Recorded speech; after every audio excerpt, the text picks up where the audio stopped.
Hello, यो चाहिँ नयाँ वर्ष दिन घुमघाम गर्न एकदम राम्रो ठाउँ।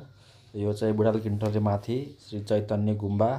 यो चाहिँ एकदम पेन्टिङ पनि राम्रो छ। यहाँ चाहिँ फ्रीमा हो, कुनै पैसा लाग्दैन। हावापानी एकदम राम्रो हाइटमा काठमाडौँको भ्यू मजाले देखिन्छ।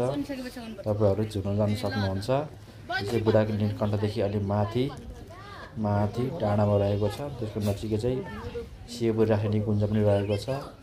त्यहाँ गएर स्वच्छ हावापानी र गुम्बाको रमणीय दृश्य अवलोकन गरी राम्रो गर्नुहोला। यो चाहिँ यहाँ काठमाडौँ भ्यू राम्रो देख्छ। हावापानी पनि एकदम फ्रेस रहेको छ।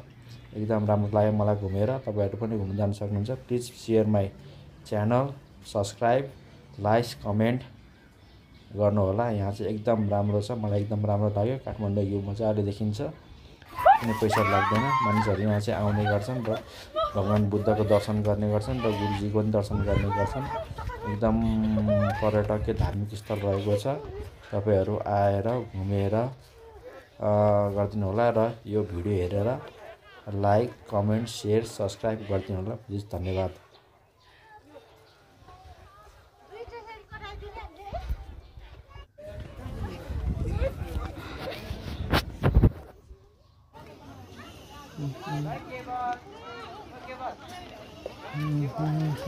हेलो।